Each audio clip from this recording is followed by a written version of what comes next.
Bismillahirrahmanirrahim. Assalamualaikum warahmatullahi wabarakatuh. Alhamdulillahi ala ihsanih wa syukru lahu ala taufiqihi wa amtinani wa asyhadu an la ilaha illallah wahdahu la syarika lahu ta'ziman li sya'nih wa asyhadu anna Muhammadan abduhu wa rasuluhu da'ila ridwanih. Allahumma salli alaihi wa ala alihi wa ashabihi wa ikhwanih.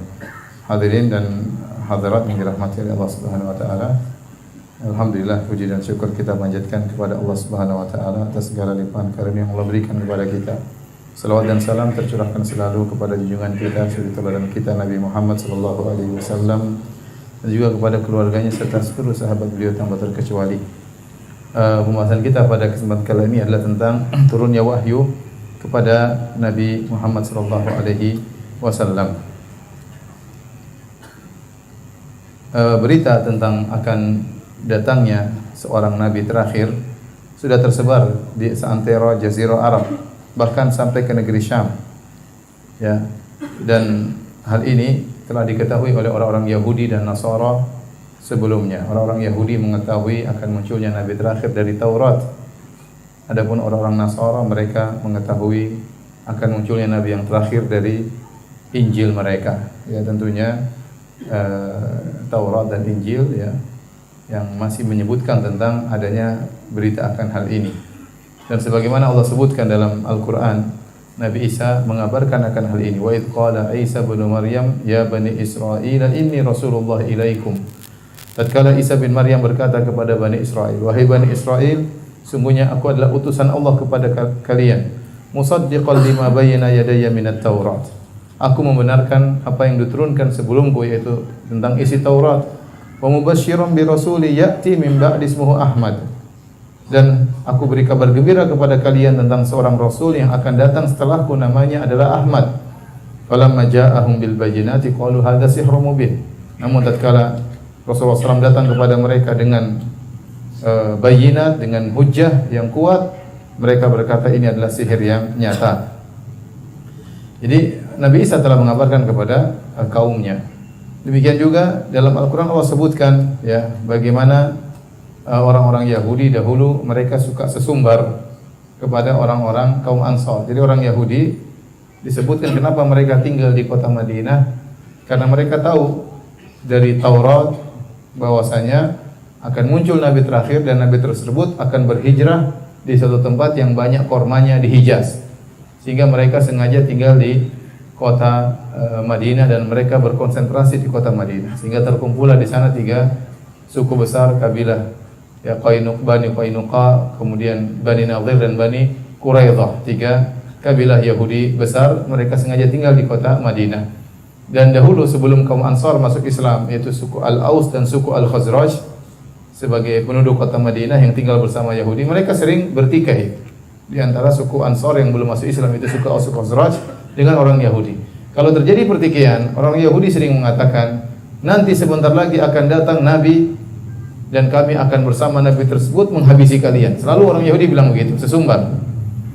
Tatkala terjadi pertempuran di antara mereka, sengketa di antara mereka, orang Yahudi sering ngomong, nanti akan muncul Nabi terakhir, kami bersama Nabi tersebut akan menghabisi kalian. Tatkala, dan ini sering didengar oleh kaum Ansar. Begitu Nabi tersebut muncul, yang beriman kaum Ansar, Yahudi tidak beriman.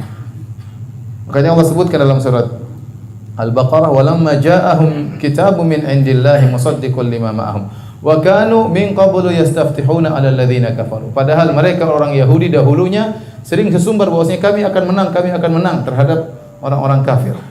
Falamma ja'ahum ma arafu kafaru bih. Tatkala datang apa yang mereka kenal, mereka tahu tentang Rasulullah sallallahu kafaru bih, mereka pun kafir kepada Rasulullah sallallahu alaihi wasallam. Fala'natullahi 'alal kafirin. Maka laknat Allah kepada orang-orang yang kafir. Allah juga sebutkan tentang bagaimana mereka ngerti betul tentang Rasulullah sallallahu alaihi wasallam. Kata Allah, "Alladzina atainahumul kitaba ya'rifunahu kama ya'rifuna abna'ahum." Sungguhnya orang-orang yang diberikan Alkitab kepada mereka, diberikan Taurat, itu orang-orang Bani Israel, orang Yahudi. Ya'rifunahu kama ya'rifuna abna'ahum. Mereka kenal betul Rasulullah sebagaimana mereka mengenal anak-anak mereka. Allah beri gambaran yang sangat luar biasa. Orang-orang Yahudi mengenal Rasulullah seperti mengenal anak-anak mereka. Kita kalau punya anak, kita kenal betul anak kita.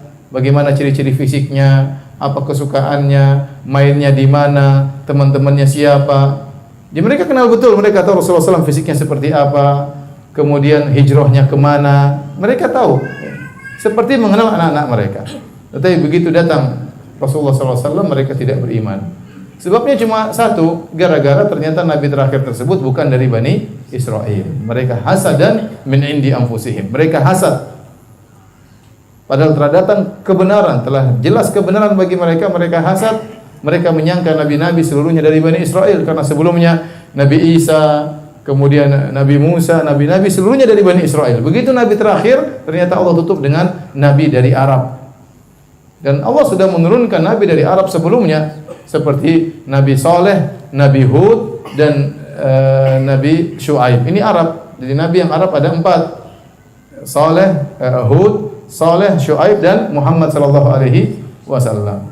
Jadi bukan hal yang baru Allah menurunkan seorang nabi, mengutus seorang nabi dari Arab. Namun mereka menyangka bahwasanya nabi terakhir juga dari Bani Israel, karena sebelum Nabi Muhammad seluruhnya nabinya Bani Israel. Nabi Daud, Nabi Musa, Nabi Isa, Nabi Yusuf, Nabi Daniel, Nabi Ayub, semua Bani Israel.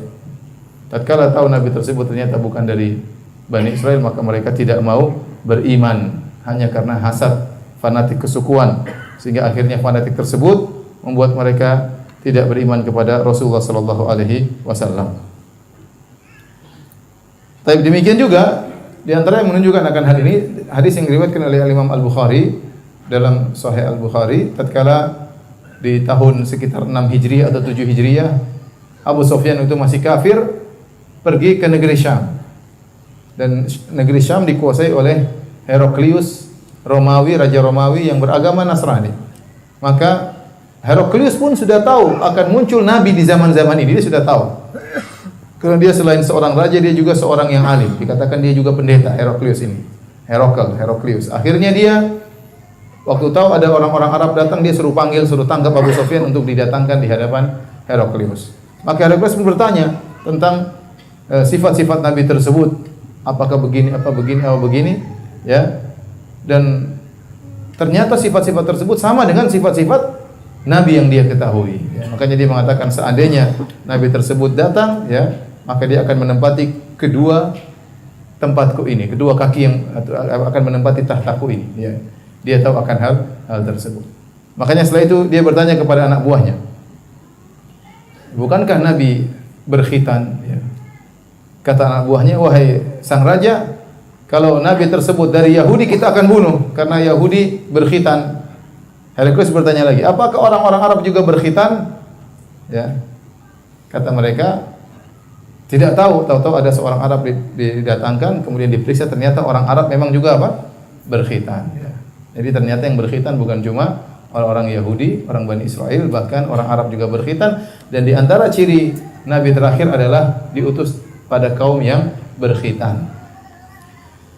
Intinya para hadirin dan hadirat yang dirahmati Allah Subhanahu wa taala, jadi berita tentang akan munculnya nabi terakhir sudah tersebar di seantero Jaziratul Arab, disebarkan oleh Yahudi, disebarkan oleh Nasara, bahkan disebarkan oleh para dukun-dukun yang juga meramal akan muncul nabi terakhir, sehingga berita ini bukanlah berita yang aneh bagi mereka karena mereka sudah menantikan kedatangan nabi terakhir tersebut.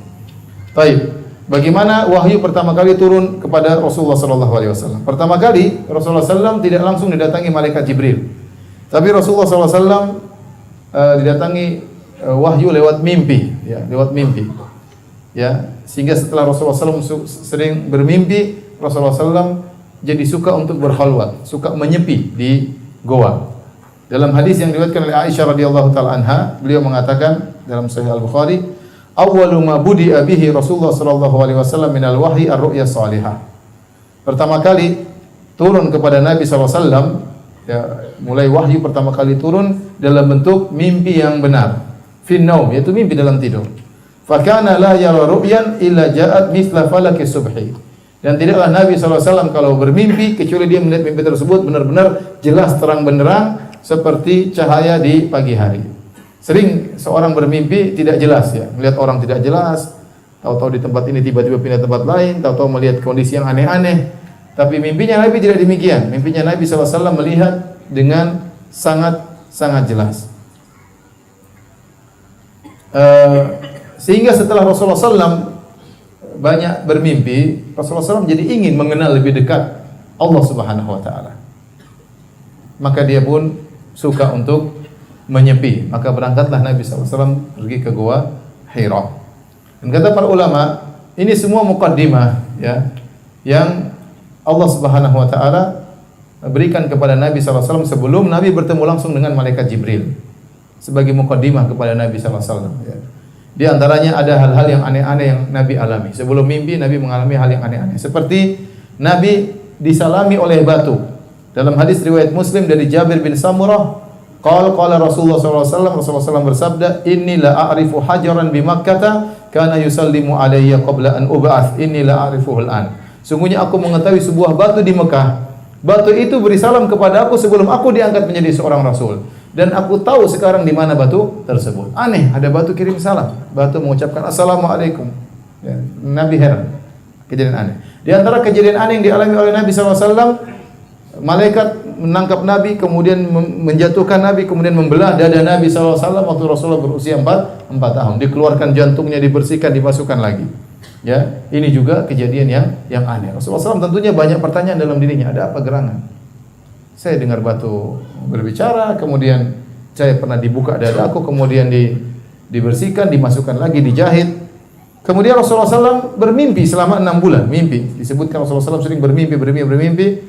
Akhirnya Rasulullah SAW suka untuk berkhalwat. Kita lanjutkan, kata Aisyah, "Tsumma hubbiba ilayyal khala." Setelah itu aku pun suka untuk bersendirian.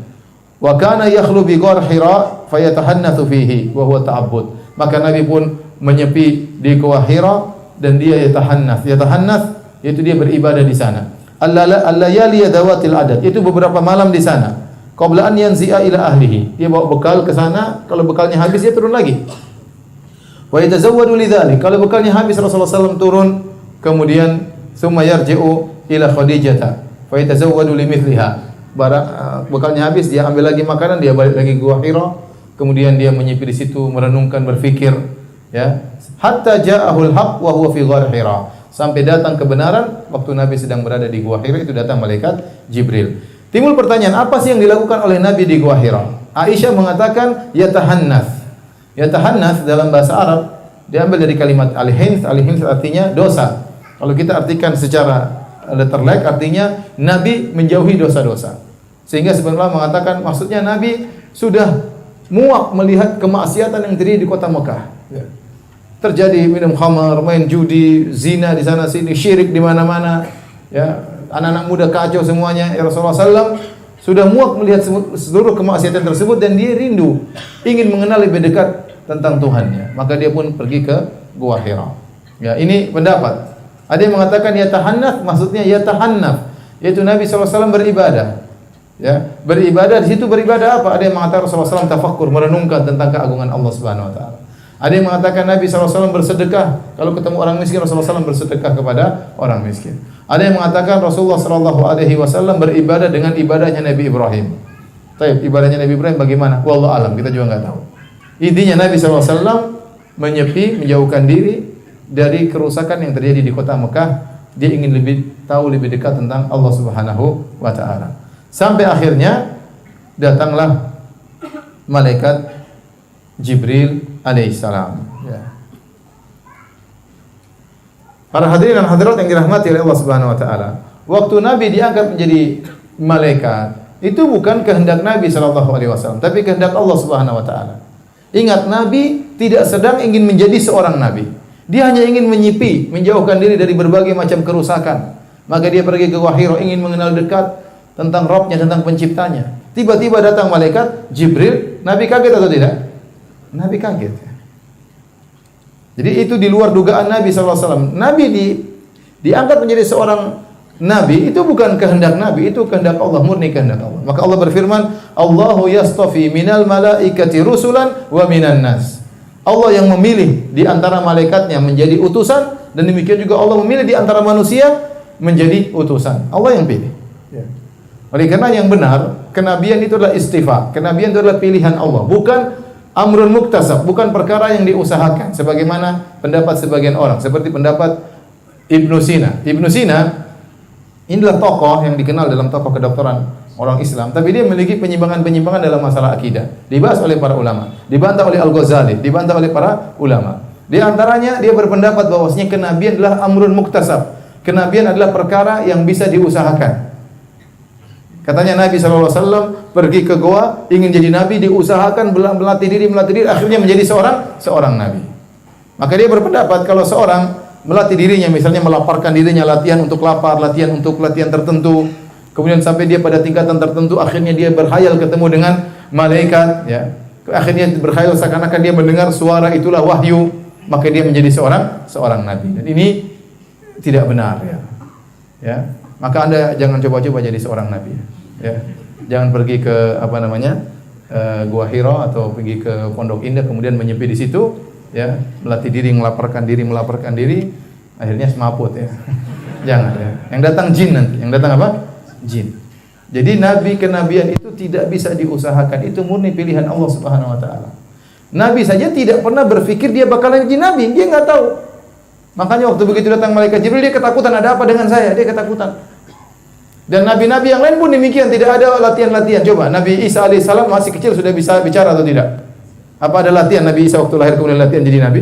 Enggak ada latihan. Nabi Yahya masih kecil juga seorang nabi, tidak pakai latihan-latihan. Tahu-tahu Allah angkat dia menjadi seorang nabi. Nabi Yusuf alaihissalam Allah angkat menjadi nabi tanpa latihan-latihan.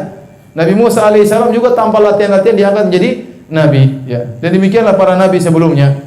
Mereka diangkat oleh Allah menjadi nabi tanpa ada latihan-latihan khusus. Maka tidak benar pendapat yang mengatakan bahwasanya seorang bisa menjadi nabi dengan berusaha. Dan ini sebenarnya kekufuran.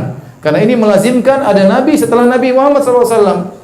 Ya, berarti nabi terakhir bukan Nabi SAW. Masih ada nabi-nabi yang lain. Tergantung seorang berusaha melatih diri, akhirnya nanti dia menjadi seorang nabi. Di antara mereka ada yang praktekkan. Dia pergi menyepi, melatih diri sampai dia tunggu kapan ada yang berkata kum fa'anzir, ya. Bangun dan berilah peringatan. Enggak ada yang ngomong-ngomong sampai mati pun tidak ada. Jadi akhirnya datang jin, datang lain menggoda dia, akhirnya muncullah macam-macam. Akhirnya sebagian orang ngaku menjadi nabi, ya.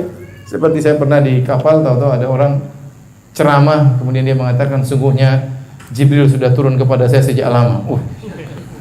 Cuma saya sembunyikan. Ini saatnya saya akan menyampaikan, ya, kepada kalian. Subhanallah, tampang bukan tampang nabi, model nggak beres, ya. Melihat kita kasihan lihat dia ini. Kemudian ngaku sebagai nabi. Dan akhirnya muncul banyak orang sekarang ngaku sebagai nabi. Bahkan ada pengikut. Terakhir saya dengar nabi di Karawang ada pengikutnya. Jadi saya ketemu nabi tersebut waktu di kapal. Hampir-hampir saya jadi sahabat pengikut. Jadi para hadirin hadirat yang mati Allah Subhanahu wa taala, tidak ada nabi bukan perkara yang kenabian bukan perkara yang bisa diusahakan. Itu murni anugerah dari Allah Subhanahu wa taala, ya. Dan Ibnu Sina punya penyimpangan yang lain, seperti dia mengatakan alam adalah azali, ini juga tidak benar. Dia mengatakan Allah juga hanya mengetahui secara global, secara detail juga tidak. Ini juga pendapat tidak benar. Yang benar Allah mengetahui secara detail, ya. Sehingga Ghazali dan orang-orang lain membantah Ibnu Sina dengan bantahan yang keras. Baik. Kemudian Aisyah radhiyallahu anha kembali menjelaskan bagaimana proses datangnya wahyu. Kata Aisyah radhiyallahu anha, "Faja'ahul malak fihi." Maka datanglah malaikat di Gua Hira. Faqala, kemudian malaikat berkata, "Iqra, bacalah." Faqala lahu Nabi sallallahu alaihi wasallam, Nabi sallallahu alaihi wasallam berkata, "Faqultu ma ana biqari." Aku tidak bisa baca sama sekali. Ma ana biqari dalam bahasa Arab artinya aku sama sekali tidak bisa membaca. Dan Nabi sallallahu alaihi wasallam memang tidak bisa membaca, ya. Sebagaimana Allah berfirman, "Wa ma kunta tatlu min qablihi min kitabin wa la takhutuhu bi yaminik idzal lartabal mubtilun." Kata Allah Subhanahu wa taala, kamu tidak pernah bisa membaca sebelumnya. Kamu tidak bisa menulis sebelumnya. Kalau seandainya kau bisa membaca sebelumnya, bisa menulis sebelumnya, maka orang-orang ahli batil akan meragukanmu. Jadi Allah sengaja mengangkat nabi, ya, menjadi seorang nabi dari seorang nabi yang ummi, tidak bisa baca, tidak bisa tulis, untuk menunjukkan bahwasanya Al-Qur'an itu bukan karangan Muhammad sallallahu alaihi wasallam. Seandainya Rasulullah SAW orang terpelajar, orang cerdas, ya, orang pandai, maka orang akan mengatakan, itu Muhammad hanya baca Taurat dulu. Dia baca Taurat, dia baca Injil, kemudian dia kemas dalam bahasa baru, dia bilang Al-Quran. Maka Allah ingin buktikan bahwasanya Muhammad tidak bisa baca, tidak bisa tulis. Maka Quran itu bukan karangan Muhammad sallallahu alaihi wasallam. Inilah hikmahnya kenapa Allah menurunkan Al-Quran kepada seorang nabi yang ummi, yang tidak bisa baca, tidak bisa tulis. Kemudian khilaf di kalangan para ulama, apakah nabi tidak bisa baca, tidak bisa tulis sampai beliau wafat sallallahu alaihi wasallam? Ada yang mengatakan setelah itu nabi bisa baca, bisa tulis. Ada yang mengatakan ini pendapat yang lebih benar, sampai nabi wafat nabi tidak bisa baca, tidak bisa tulis, untuk menjaga keotentikan Al-Quran, bahwasanya Al-Quran ini murni dari Allah, bukan karangan Muhammad sallallahu alaihi wasallam. Taib, malaikat berkata, "Iqra, bacalah." Maka Nabi sallallahu alaihi wasallam mengatakan, "Ma ana biqari." Dalam sebagian riwayat disebutkan oleh Ibnu Hajar, malaikat membawa lauha tertulis, "Iqra bismi rabbikal ladzi khalaq khalaqal in." Baca, kata malaikat. Kata Nabi, "Ma ana biqari." Saya sama sekali tidak bisa baca. Kata Rasulullah SAW, fa akhadhani fa ghattani hatta balagha minni al-jahdu. Maka malaikat tersebut mengganggu lalu memelukku sampai aku susah sesak. Benar-benar kepayahan dipeluk oleh malaikat. Nabi itu orangnya kuat ya. Tapi dia tidak berkuasa, tidak berkutik tatkala dipeluk oleh malaikat Jibril. Tsumma arsalani, kemudian malaikat Jibril melepas, Nabi lega lagi. Kemudian malaikat Jibril berkata, "Iqra, bacalah." Faqultu ma ana biqari, kata Nabi, aku tidak bisa baca sama sekali. Fa akhadhani fa ghattani tsaniyata hatta balagha minil jahd. Kemudian malaikat memeluk aku dengan pelukan yang sangat kuat sampai aku tidak sesak bernapas, ya, sampai aku sangat kepayahan. Tsumma arsalani, kemudian malaikat melepaskan aku lagi. Lega lagi Nabi sallallahu alaihi wasallam. Faqala iqra, Nabi berkata lagi, "Iqra." Kata malaikat Jibril, "Bacalah." Faqultu, kata Nabi, "Ma ana biqari." Aku tidak bisa baca sama sekali. Fa akhadhani fa ghattani ats-tsalitsata. Kemudian malaikat pun memeluk aku dengan kuat untuk ketiga kalinya. Hatta balagha minil jahd, sampai aku pun kepayahan. Tsumma arsalani, kemudian dia melepaskan aku, kemudian malaikat pun mentalkin kepada Nabi, "Iqra bismi rabbikal ladzi khalaq khalaqal insana min 'alaq. Iqra wa rabbukal akram alladzi 'allama bil qalam 'allamal insana ma lam ya'lam." 5 ayat pertama dari surat Al-Alaq.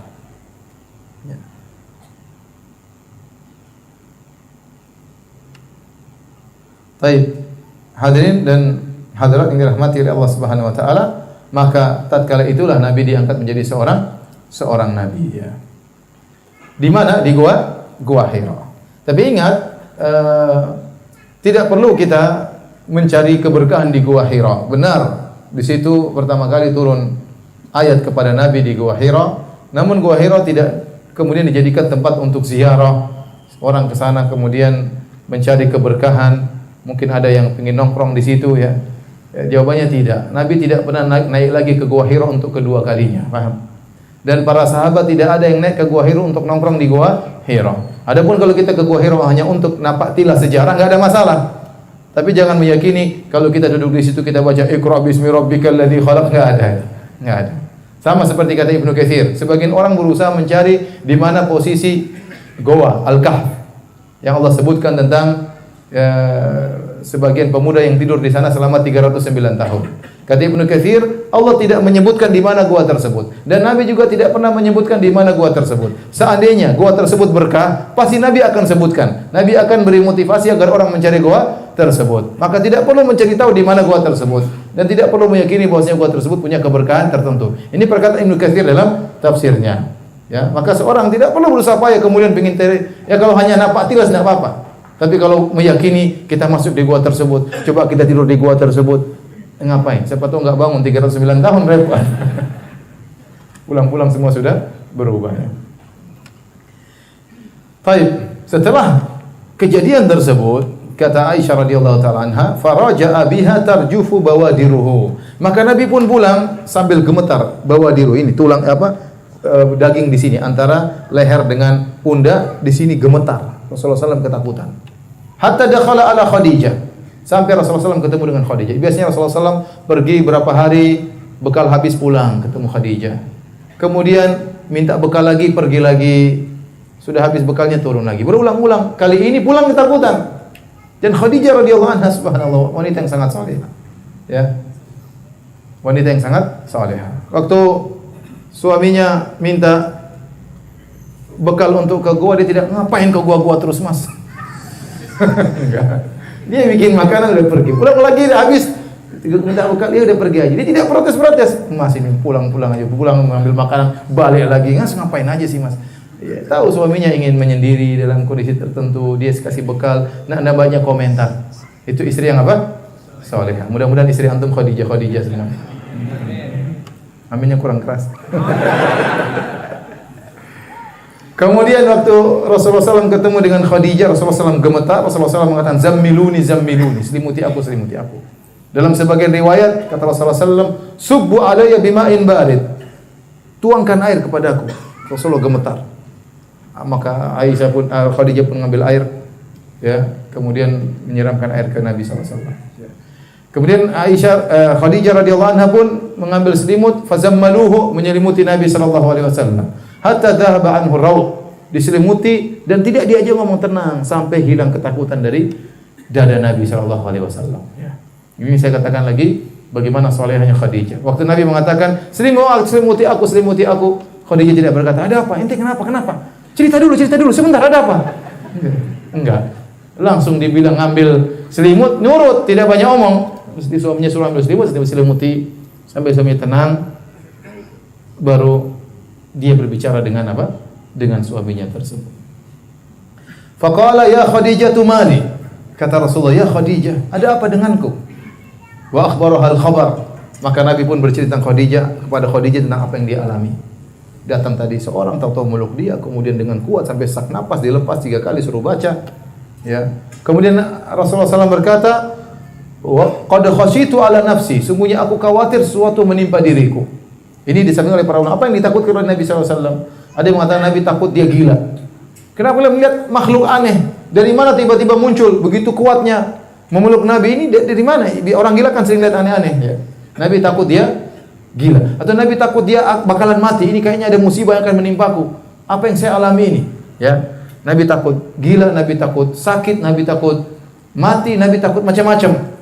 Laqad khasyitu ala nafsi. Sungguh saya khawatir sesuatu yang buruk menimpa diriku. Faqalat lahu, saat itulah peranan seorang istri yang salehah.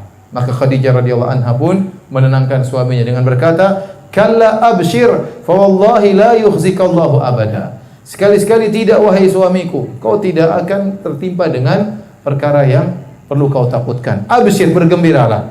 Fa wallahi la yukhzikallahu abada. Demi Allah, Khadijah yang bersumpah untuk menenangkan suaminya. Demi Allah, Allah tidak akan menghinakan engkau selamanya.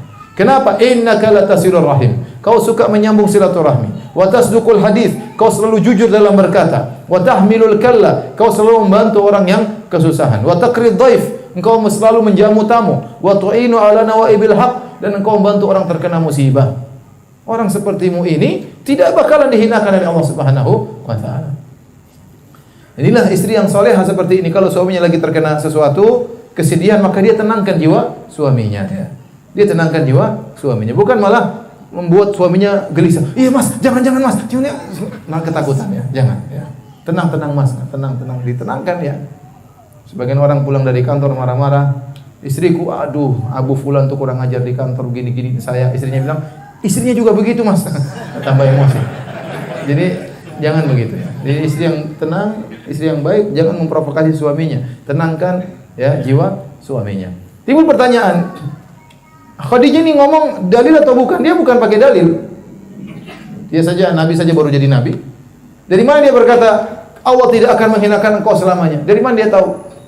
Jawabannya kata Ibnu Hajar rahimahullah bil istiqra, yaitu Khadijah mengamati kondisi manusia di zamannya atau berita-berita dari manusia-manusia terdahulu. Namanya orang-orang kalau suka berbuat baik sama orang lain tidak bakalan dihinakan oleh Allah Subhanahu wa taala. Makanya Khadijah mengatakan, kau tidak akan dihinakan oleh Allah ya suamiku. Kenapa? Engkau suka menyambung silaturahmi. Engkau suka jujur dalam berkata. Engkau suka membantu orang miskin. Engkau suka menjamu tamu. Engkau suka membantu orang terkena musibah. Orang seperti ini tidak akan dihinakan oleh Allah Subhanahu wa taala. Sehingga akhirnya tenanglah Nabi sallallahu alaihi wasallam. Tsumma talaqat bihi Khadijah hatta atat bihi Waraqah bin Naufal. Kemudian Khadijah setelah suaminya tenang, Khadijah bawa suaminya menuju Waraqah ibnu Naufal, ibn Asad bin Abdul Uzza bin Qusay, wa huwa ibnu ammi Khadijah. Dia adalah sepupunya Khadijah. Waraqah bin Naufal ini sepupunya Khadijah, akhu abiha. Jadi bapaknya Waraqah saudara kandungnya bapaknya Khadijah. Jadi Waraqah bin Naufal adalah sepupunya Khadijah radhiyallahu taala. Wa kana imra'an tanassara fil jahiliyah. Namun Waraqah ini dia masuk agama Nasrani waktu di zaman jahiliyah. Wa kana yaktubul kitab al-arabi fayaktubul bil arabiyyah min al-injil ma syaa Allah an yaktub. Dan dia menulis Injil dengan bahasa Arab.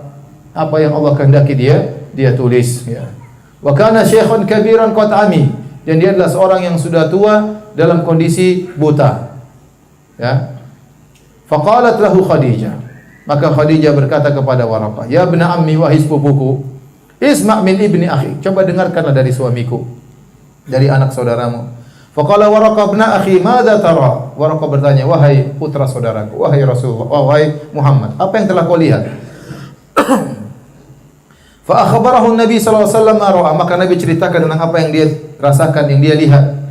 Maka Waraqah berkomentar, "Hadzal namus alladhi unzila ala Musa." Ini adalah malaikat yang pernah Allah turunkan kepada Nabi Musa. Yaitu malaikat pembawa rahasia, maksudnya Jibril. Yang ketemu dengan kamu itulah malaikat yang pernah ketemu dengan Nabi Musa, yang bawa rahasia dari Allah Subhanahu wa taala. Ya laitani fiha jada'an akunu hayyan hina yukhrijuka qaumuka. Kata Waraqah, seandainya saya masih hidup, masih segar, masih muda, tatkala kaummu akan mengusirmu. Faqala Rasulullah sallallahu alaihi wasallam, heran. Awa mukhrijiyahum, apakah kaumku akan mengusirku? Faqala Waraqah, na'am, kau akan diusir oleh kaummu. Lam ya'ti rajulun qad bimithli ma ji'ta bihi illa udi. Tidak seorang pun yang datang membawa seperti yang kau bawa, yaitu tidak seorang nabi pun kecuali akan dimusuhi oleh kaumnya. Wa in yudrikni yaumuka ansurka nasran mu'azzaran. Seandainya waktu itu kau sedang diusir dan aku masih hidup, aku akan tolong engkau dengan pertolongan yang kuat. Tsumma lam yanshab Waraqatu an tufiya. Namun tidak lama kemudian Waraqah pun meninggal dunia. Kata para ulama, Waraqah termasuk dari Al-Ahnaf. Al-Ahnaf itu orang-orang yang masih berada dalam tauhid meskipun di tengah-tengah kejahiliahan. Meskipun orang terjerumus dalam berbagai macam kesyirikan, mereka orang-orang tidak pernah berbuat kesyirikan. Di antaranya Waraqah bin Naufal, di antaranya Muhammad sallallahu alaihi wasallam, di antaranya beberapa orang, sampai ada buku khusus judulnya Al-Ahnaf, yaitu orang-orang yang hidup di zaman jahiliyah namun mereka tidak melakukan kesyirikan. Fitrah mereka menolak itu semua. Di antaranya Waraqah ibnu Naufal. Jadi dia masih beragama Nasrani yang lurus, belum menyimpang, belum Nasrani yang syirik. Taib.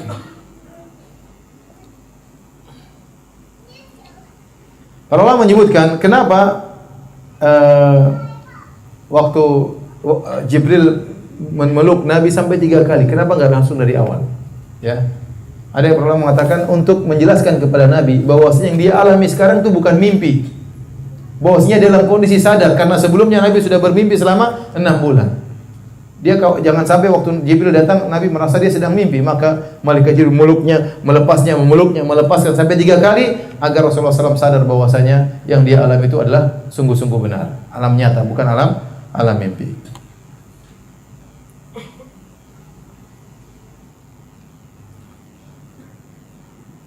Dan kita dari sini kita tahu bahwasanya Waraqah adalah orang yang pertama yang membenarkan Nabi sallallahu alaihi wasallam. Lelaki pertama yang membenarkan Nabi sallallahu alaihi wasallam adalah Waraqah bin Naufal. Dan Rasulullah SAW kabarkan bahwasanya Waraqah di surga ya. Ya Rasulullah SAW mengatakan la tasubbu Waraqah, janganlah kalian mencaci maki Waraqah. Sungguhnya aku melihat Waraqah ibnu Naufal berada di surga. Fa inni ra'aitu lahu jannatan aw jannatain. Aku melihat dia diberikan oleh Allah satu surga atau 2 surga. Ini dalil bahwasanya Waraqah bin Naufal masuk surga. Namun kalau kita katakan siapa sahabat pertama yang masuk Islam adalah Abu Bakar radhiyallahu anhu. Jadi Abu Bakar masuk Islam setelah Nabi berdakwah. Tapi yang pertama kali beriman sebelum Nabi berdakwah siapa? Waraqah bin Naufal. Tapi setelah itu Waraqah bin Naufal meninggal dunia. Ya. Radhiyallahu taala anhu. Baik. Kapan turunnya wahyu? Ada khilaf di kalangan para ulama kapan turunnya wahyu. Sebagian ulama berpendapat setelah mereka sepakat bahwasanya wahyu turun adalah hari Senin. Wahyu turun hari Senin. Waktu Nabi sallallahu alaihi wasallam ditanya, wa su'ila Nabi sallallahu alaihi wasallam an siyami yaumil Itsnain. Rasulullah SAW ditanya oleh Sahih Muslim, Rasulullah SAW ditanya, kenapa beliau puasa hari Senin? Maka Rasulullah SAW menjelaskan fihi ya yaumun wulidtu fihi, di situ hari aku dilahirkan. wa yaumun ub'ats, dan hari di mana aku diutus menjadi seorang nabi. Jadi Nabi dilahirkan hari Senin, Nabi SAW diangkat menjadi seorang Rasul juga hari apa? Hari Senin. Harinya disepakati oleh para ulama, namun kapannya khilaf. Sebenarnya mengatakan bulan Rabiul Awal, ada yang mengatakan bulan Rajab, ada yang mengatakan bulan Ramadan. Khilaf di kalangan mereka, ya. Disebut oleh para ulama. Ya. Tapi bagaimana dengan firman Allah, Inna anzalnahu fi lailatul qadar. Sungguhnya kami menurunkan Al-Quran di Lailatul Qadar, itu di bulan Ramadan. Kenapa masih ada khilaf lagi? Kata para ulama yang berpendapat bahwasanya bukan di bulan Ramadan, kata mereka karena maksudnya Allah menurunkan Al-Quran di bulan Ramadan adalah Al-Quran diturunkan secara full di Baitul Izzah.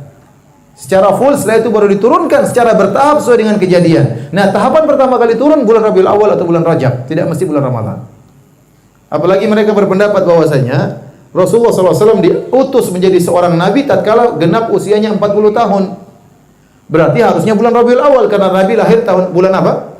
Rabiul Awal kata mereka. Berarti Rasulullah SAW nanti jadi nabi juga Rabiul Awal. Nantinya ada khilaf.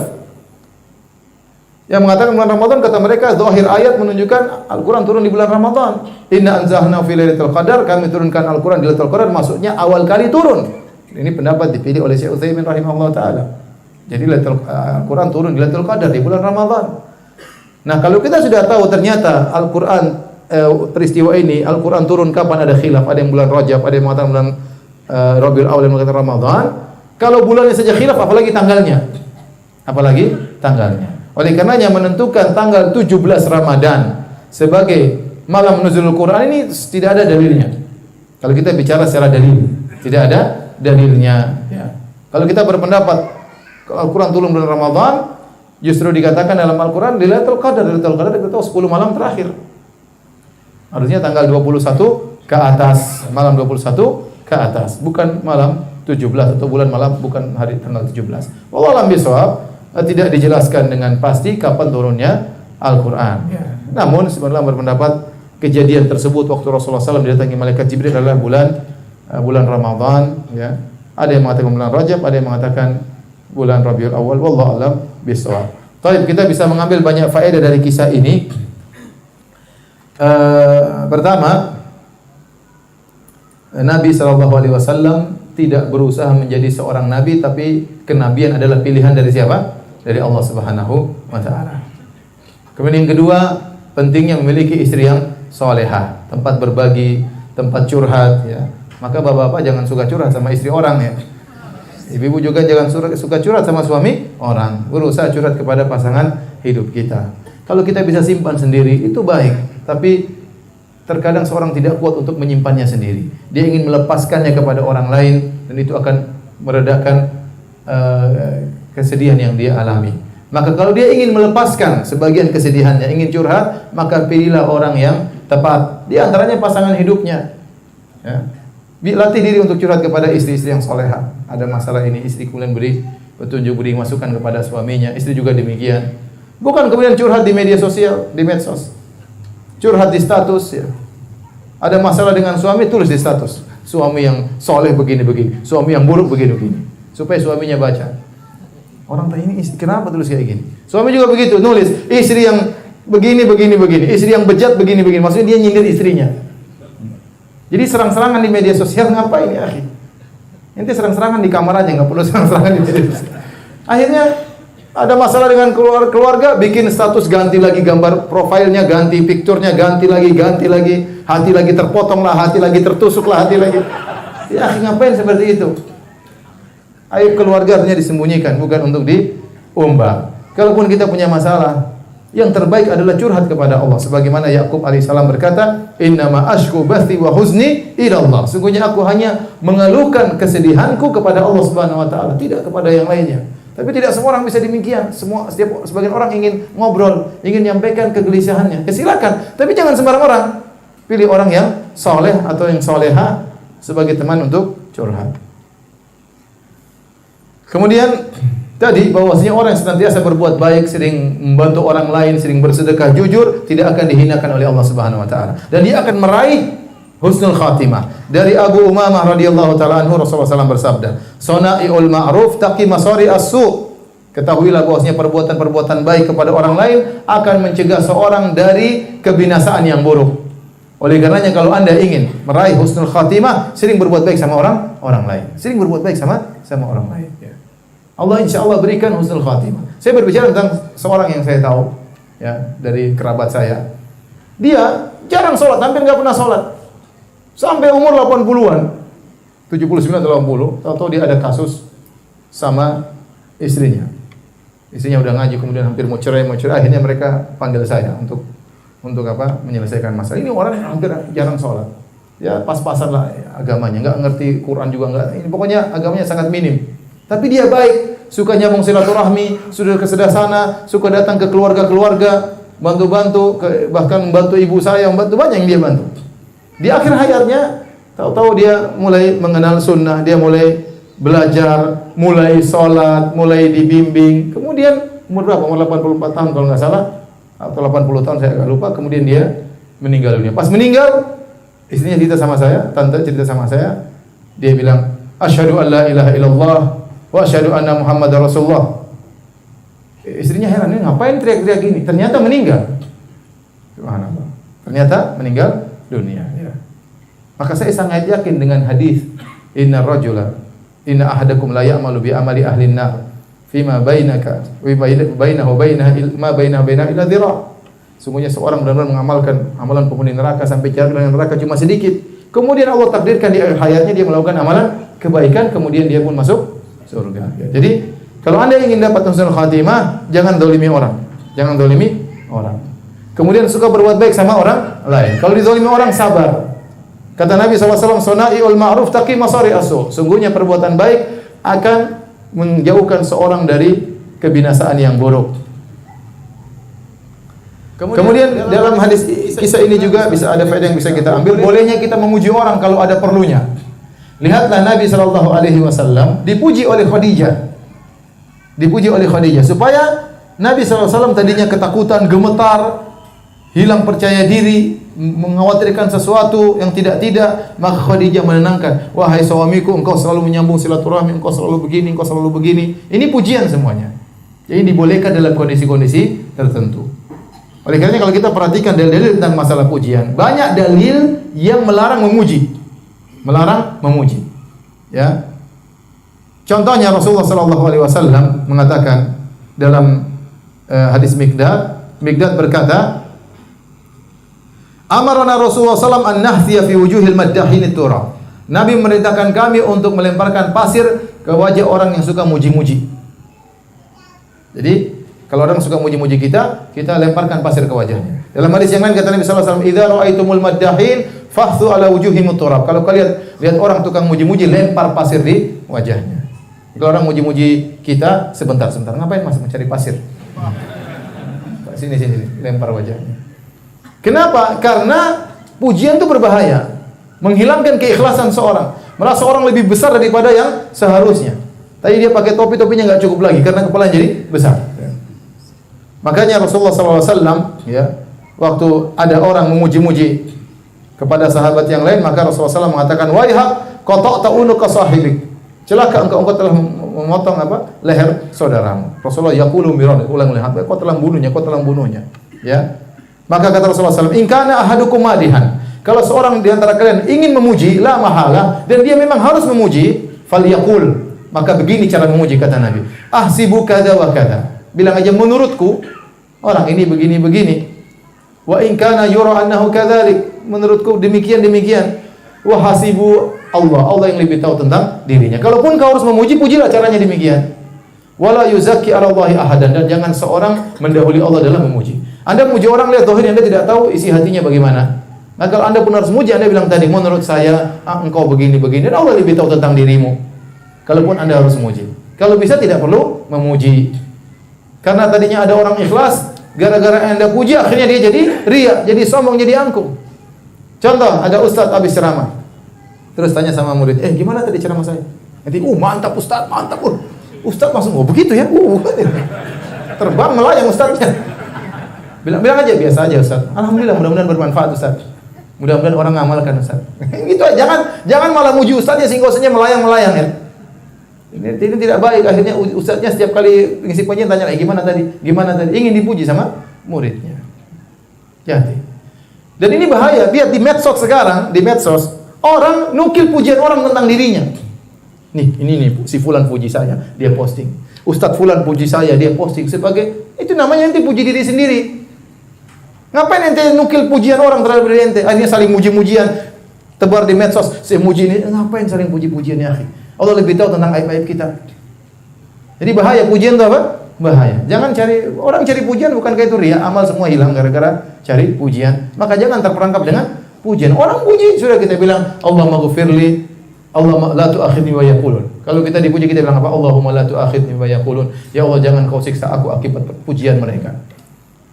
Waj'alni wa ghfir lahum ma la ya'lamun. Ampunilah mereka atas apa yang mereka tidak tahu tentang aib-aibku. Waj'alni khairan mimma yadhunnun. Jadikan aku lebih baik daripada persangkaan mereka. Jadi ingatkan diri, bukan malah kemudian nukil pujian-pujian orang untuk supaya semakin tinggi ya. Tetapi kata para ulama, kalau dalam kondisi tertentu kita boleh muji. Seperti tadi orang enggak pede, ada anak kita malah sekolah, dia merasa goblok, kamu pintar nak. Ya, kamu buktinya game menang terus. Misalnya, sabar nak, kamu pintar kok, kamu harus bisa, kamu lihat kamu pintar kok. Ini ada manfaatnya seperti ini. Tadi seperti Khadijah muji siapa? Nabi sallallahu alaihi wasallam. Kamu cerdas kok, kamu bisa. Insya Allah ada orang lihat malas-malas dakwah. Ayo Ustaz dakwah Ustaz, banyak orang dapat hidayah Ustaz. Kemarin ada orang senang sama dakwah antum. Saatnya kita puji. Lihat kondisi, ketika dia lagi malas, kita puji. Kalau lagi naik jangan tambah pujian. Nanti tambah melayang ke atas, repot. Ya. Sudah peringatan. Baik, azan nanti kita lanjutkan setelah salat sekaligus tanya jawab. Allah taala alam bisawab.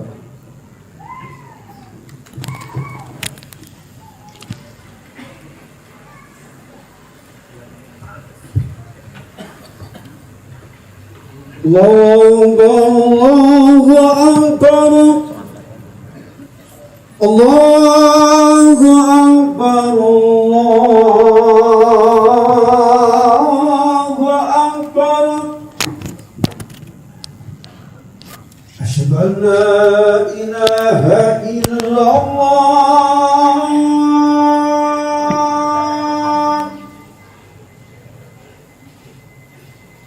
Asyhadu an la ilaha illallah.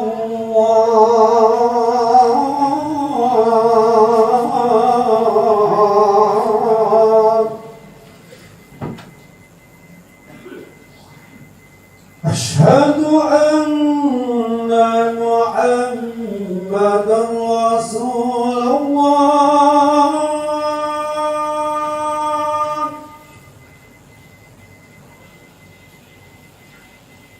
Asyhadu anna Muhammadan Rasulullah.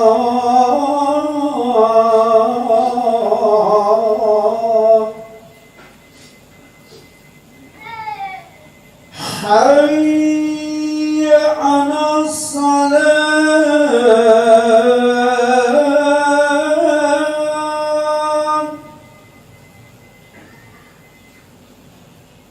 Hayya 'alas salat.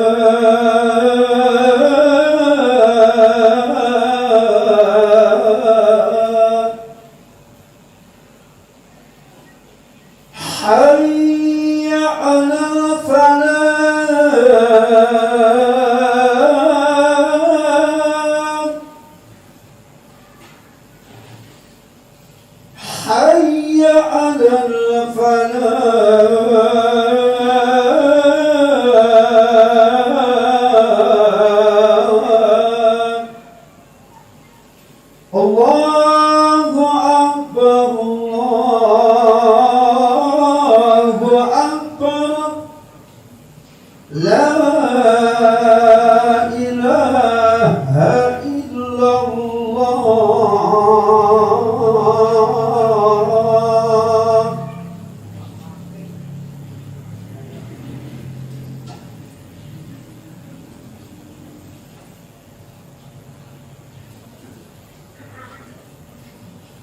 الله أكبر أشهد أن لا إله إلا الله أشهد أن محمدا رسول الله حي على الصلاة حي على الفلاح قد قامت الصلاة.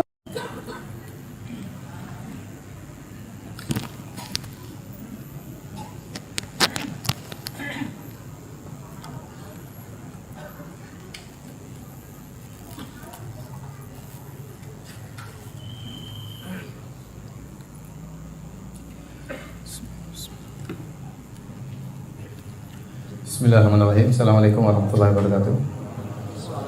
Alhamdulillah, salatu wassalamu ala rasulillah wa ala alihi wa sahbihi wa ala. Kita lanjutkan. Di antara faedah yang bisa kita ambil dari kisah turunnya wahyu kepada Nabi SAW adalah bahwasanya dakwah itu pasti ada musuhnya. Oleh karenanya Waraqah berkata kepada Nabi SAW, tidaklah seorang diutus seperti apa yang kau bawa kecuali akan dimusuhi, ya, yang akhirnya sampai kepada pengusiran Nabi sallallahu alaihi wasallam. Dan Allah telah menegaskan hal ini dalam surat Al-Furqan ayat 31, "Wa kadzalika ja'alna likulli nabiyyin aduwwan minal mujrimin." Dan demikianlah kami jadikan bagi setiap seorang nabi musuh dari orang-orang yang jahat. Ya. Kemudian juga dalam ayat yang lain surat Al-An'am, "Wa kadzalika ja'alna likulli nabiyyin aduwwan syayatinal insi wal jinni yuhi ba'dhum ila ba'dhin zukhrufal qawli ghurura." Dan demikianlah kami jadikan bagi setiap nabi musuh dari kalangan syaitan manusia maupun syaitan jin, yang mereka saling membisikkan di antara mereka perkataan-perkataan yang indah untuk menipu manusia. Jadi kita tatkala berdakwah, ya, tidak mencari musuh, jangan mencari musuh. Tetapi suatu merupakan tabiat dan konsekuensi dakwah, bahwasanya pasti ada yang mengganggu, pasti ada yang menghalangi. Apalagi jika kita ternyata menghalangi manusia dari syahwat mereka, menghalangi manusia dari hobi mereka, mengharamkan perkara yang sudah mereka gandrungi setiap hari, tentu kita akan dimusuhi atau dicaci maki. Itu suatu perkara yang sudah pasti. Tidak ada orang berdakwah kecuali pasti akan dicerca, ya.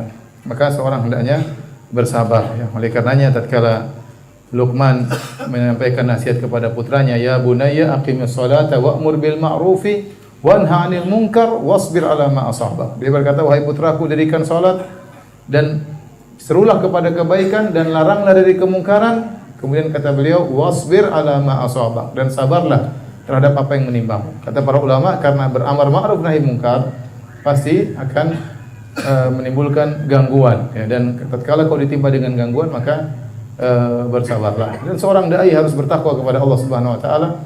Tugas dia berdakwah bukan mencari massa, mengikuti keinginan manusia.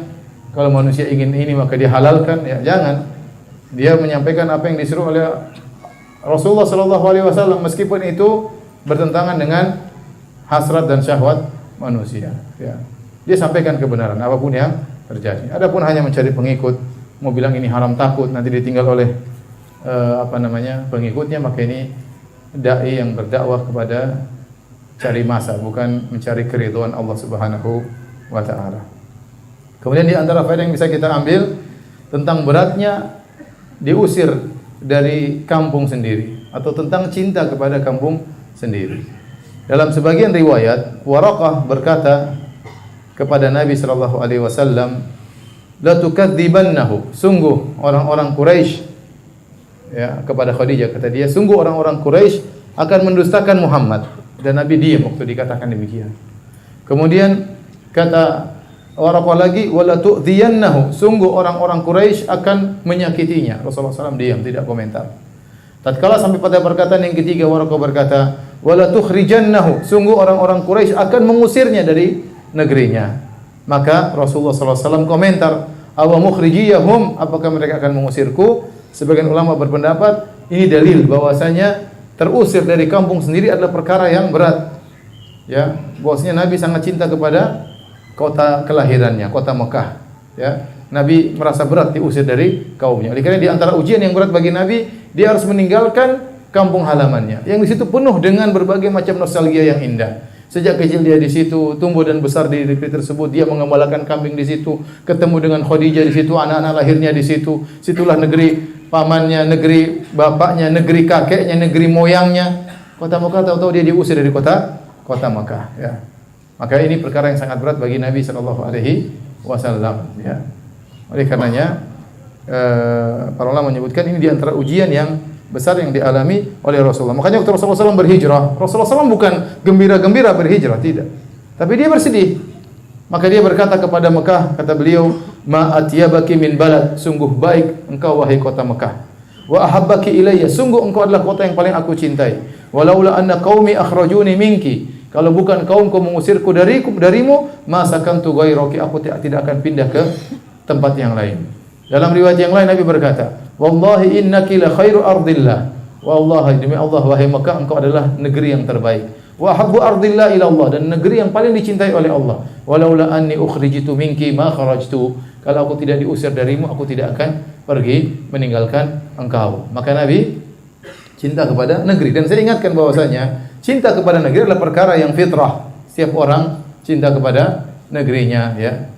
Bagaimana tidak cinta kepada negeri? Dia dari negeri tersebut, lahir di negeri tersebut, orang tuanya, mbahnya, moyangnya semuanya negeri tersebut. Ya, maka seorang berusaha cinta kepada negeri dan menjaga negerinya dengan baik. Apalagi saya katakan tanah air kita. Tanah air kita adalah negeri yang harus kita cintai. Kenapa? Karena negeri ini kebanyakan yang tinggal orang-orang kaum muslimin. Kalau kita menjaga negeri ini berarti kita menjaga kaum muslimin. Jangan sampai timbul perpecahan, sampai timbul kekacauan. Jangan sampai timbul chaos. Kalau kita ikut andil dalam timbulnya chaos tersebut, berarti kita akan menanggung dosa yang sangat berat, ya. Apalagi negeri ini diperoleh dengan perjuangan para pahlawan yang rata-rata orang-orang Islam, yang rata-rata memperjuangkan negeri dengan takbir. Rata-rata pahlawan orang Islam. Rata-rata penjajah orang kafir, ya. Maka negara yang sudah diperjuangkan oleh para pahlawan dengan pengorbanan darah, ya, dan raga mereka dengan takbir, maka jangan sampai kita rusak negeri ini, ya. Maka kita berusaha menjaga negeri ini dengan berniat menjaga negeri kaum muslimin. Kalau hilang ketenteraman dari negeri ini, tidak ada keamanan negeri ini seperti negara-negara Islam yang lainnya, lihat Suriah, di Irak, di mana-mana banyak. Maka banyak perkara yang akhirnya tidak bisa kita kerjakan. Dakwah pun susah.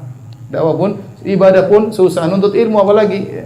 Ekonomi enggak jalan, agama tidak jalan, maka jangan sampai kita terprovokasi, ya, kemudian kita ikut andil dalam merusak keamanan negeri ini. Kalau ada kesalahan, perbaiki dengan cara yang baik, bukan dengan cara anarkis sehingga akan timbul hal-hal yang tidak kita inginkan. Cukuplah negeri-negeri di sekitar kita menjadi pelajaran bagi kita. Jangan sampai kita mudah terprovokasi. Kita ingin kebaikan, tapi ada cara yang terbaik untuk menempuh atau memperbaiki kekurangan yang ada.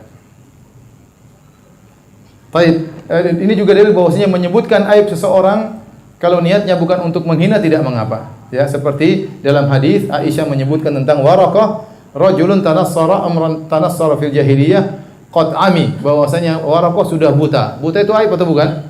Aib, ya. Makanya ada sebagian ikhwan yang ngisi pengajian di kalangan orang buta, jangan sampai dia bilang buta, karena mereka sebagiannya apa? Tersinggung. Meskipun mereka tahu mereka apa? Buta. Jangan kita nyinggung mereka dengan orang-orang buta. Kita jangan sebut kalimat buta di hadapan mereka, ya. Karena itu perkara yang semua orang tidak senang. Siapa yang suka kemudian dia buta. Namun di sini disebutkan Waraqah sudah buta, bukan dalam rangka untuk menghina Waraqah. Jadi kalau kita menyebutkan aib seorang bukan dalam rangka menghina, tapi dalam rangka untuk menjelaskan ada maslahat, tidak mengapa. Contoh, orang datang sama kita, "Pak, kenal Pak Joko enggak?" "Oh, Joko di sini ada dua. Joko gembrot sama Joko kurus, yang mana?" Ini sudah sama aib, gembrot sama kurus sama-sama aib. "Oh, Joko yang gembrot juga ada dua. Yang pincang sama yang menghina lagi." Enggak, ini dalam rangka untuk bukan menghina, tapi untuk apa? Membedakan, tidak mengapa. Baik, demikian saja. Insyaallah kita lanjutkan pada kesempatan yang lain. Ya, ini ada pertanyaan, kalau bisa dijawab.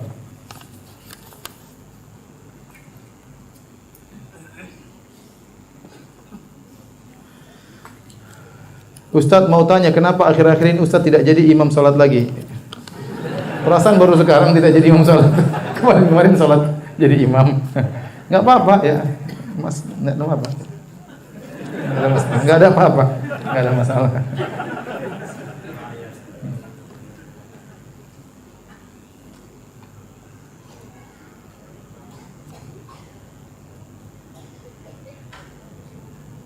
Ustaz, apakah dalil khusus tentang zaman fatrah kekosongan kenabian dari Nabi Isa ke Rasulullah?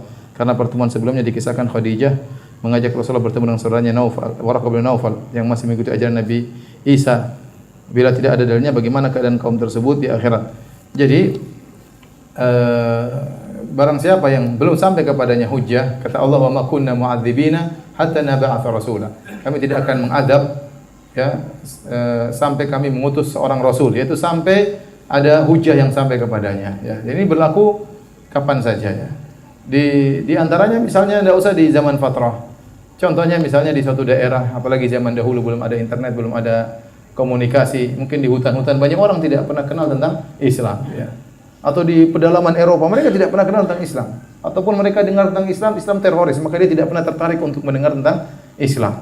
Nah, bagaimana sih mereka? Apa kita katakan mereka masuk neraka pasti? Jawabannya tidak.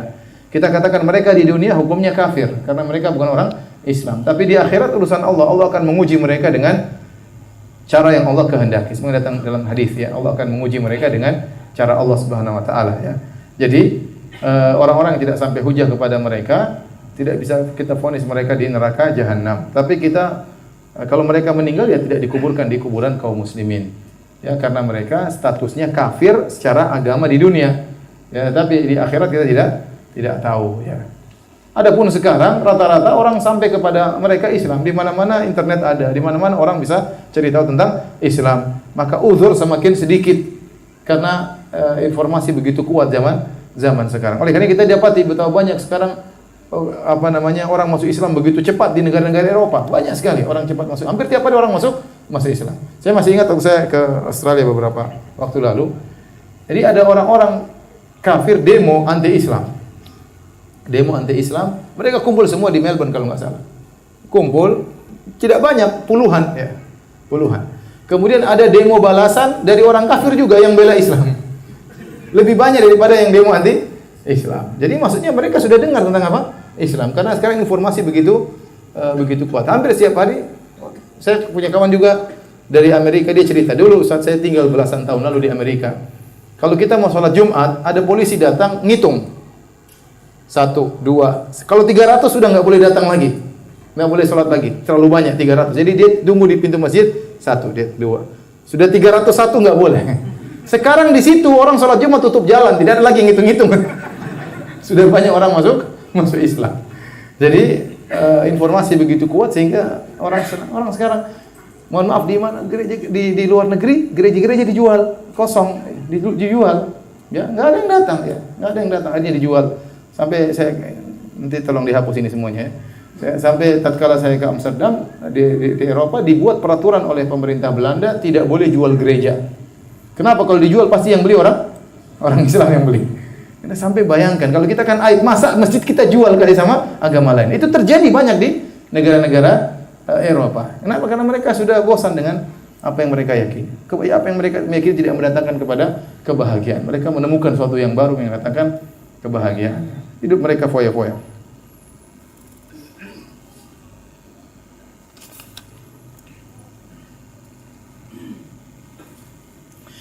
Ustaz, di luar tema, siapa nama ibunda Nabi Yusuf? Konon namanya Rahil. Konon namanya apa? Rahil. Disebutkan dalam sebagian buku, tapi saya tidak tahu tentang kesahihannya karena tidak ada hadis yang sahih tentang ini. Kenapa ingin tahu nama ibundanya Nabi Yusuf? Mungkin mau kasih nama anaknya dengan apa? Nama tersebut. Allah Allah.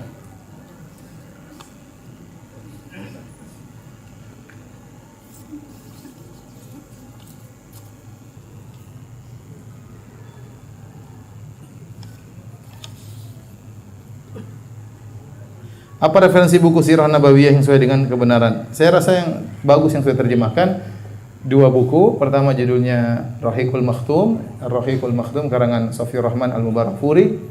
Ini buku sederhana bagus untuk dibaca. Sirah intinya itu aja.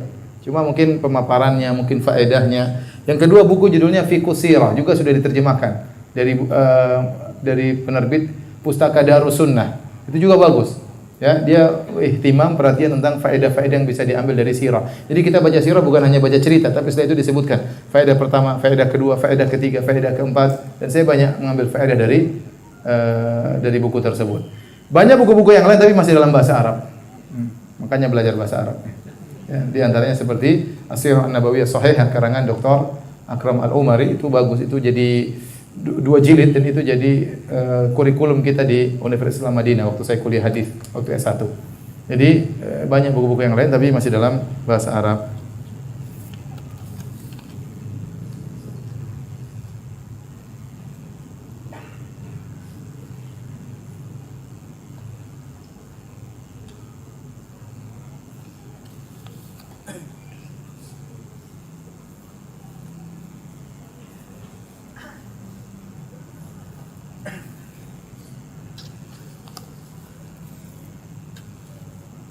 Ustadz, kenapa dada Nabi dibelah sebelum diangkat menjadi Nabi? Ini ikut lagi pengajian sebelum-sebelumnya. Sudah pernah saya jelaskan ya. Murojaah ya. Tanya langsung Ustaz. Hah? Sebentar lagi ya. Mengapa yang masuk Islam pertama kali Abu Bakar bukan Khadijah? Kalau Khadijah yang pertama kali masuk Islam secara mutlak dari kalangan wanita maupun laki-laki. Tapi kalau laki-laki yang pertama kali masuk Islam, kita bedakan. Yang sebelum Nabi berdakwah siapa? Waraqah. Setelah Nabi berdakwah siapa? Abu Bakar ya. Ini yang tapi kalau yang pertama kali masuk Islam secara mutlak dari seluruhnya adalah siapa? Khadijah radhiyallahu taala. Silakan, Pak. Ya. Tadi disampaikan Ustaz, jadi pada saat Rasulullah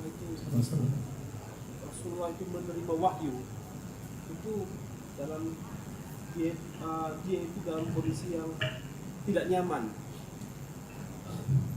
Jadi dia itu dalam kondisi yang tidak nyaman, bisa dalam keadaan yang ketakutan atau dalam riwayat lain dia gemetar atau dalam riwayat lain dia mengeluarkan keringat sampai sebesar biji jagung dan seterusnya. Nah, saya melihatnya Al-Quran itu kan ada 6.600 sekian ayat ya. Kalau setiap Rasulullah menerima ayat itu dalam keadaan yang begitu tidak nyaman, jadi betapa menderitanya Rasulullah selama itu ya. 6.600 sekian ayat, dan setiap menerima ayat kondisinya seperti yang saya sebutkan tadi. Tidak, jadi belum selesai. Oh, belum selesai. Itu pertanyaan pertama. Wih. Yang kedua? Pertanyaan kedua, tadi saya juga menyebutkan bagaimana yang dihadapi oleh para nabi yang diutus Allah kepada kaumnya. Kita lihat seperti Nabi Nuh, Nabi Lut, Nabi Hud, dan seterusnya sampai ke Nabi Muhammad SAW. Mereka itu diselamatkan oleh Allah dari kezaliman kaumnya. Tapi ada yang luput untuk diselamatkan, seperti Nabi Yahya yang dipenggal kepalanya, Nabi Zakaria yang dibelah tubuhnya. Terus kita melihatnya di sini, apakah ibror yang bisa diambil dari case ini? Apakah itu tentunya kita tidak menurunkan status kenabiannya ya, dengan dia dipenggal dan seterusnya. Tapi kita pengen memahami kenapa Allah tidak menyelamatkan Yahya, tidak menyelamatkan Zakaria dari gangguan umatnya. Ya. Terus kemudian yang ketiga, 3A. Yang ketiga. Nanti saya lupa pertanyaannya kebanyakan. Tadi saya cemas, Ustaz. Ustaz bilang memuji itu begini dan begitu ya, harus dilempar buruk sekali ya. Sementara saya rajin dan sangat mudah memuji anak-anak saya. Tadi sudah dijawab ya.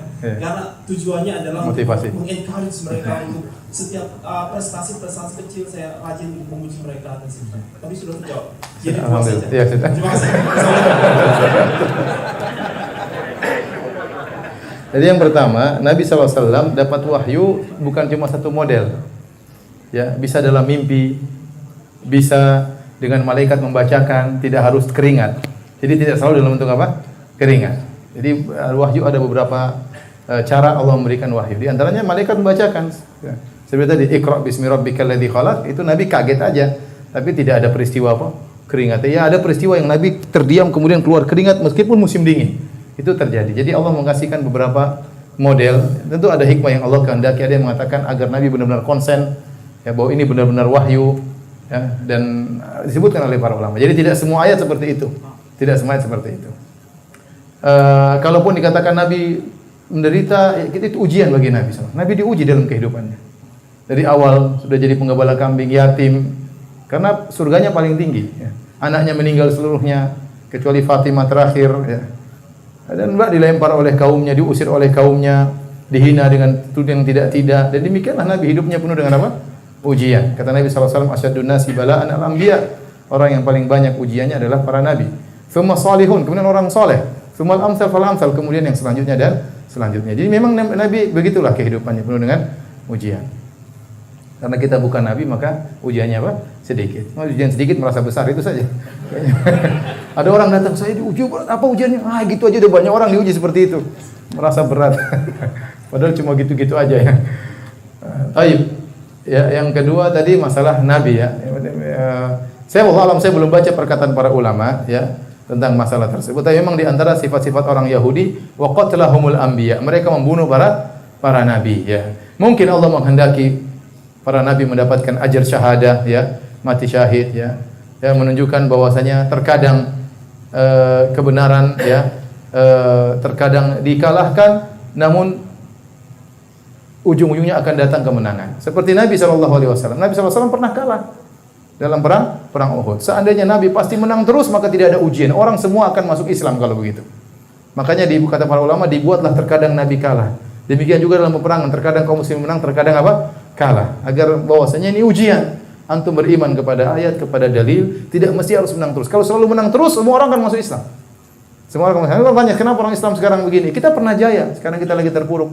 Kenapa kita tidak kembali kepada Al-Quran dan Sunnah? Banyak bermaksiat yang makan riba berapa orang, yang berbohong banyak orang, berapa banyak yang meninggalkan sholat, betapa banyak percaya dukun, betapa banyak, masih banyak kemaksiatan. Ya.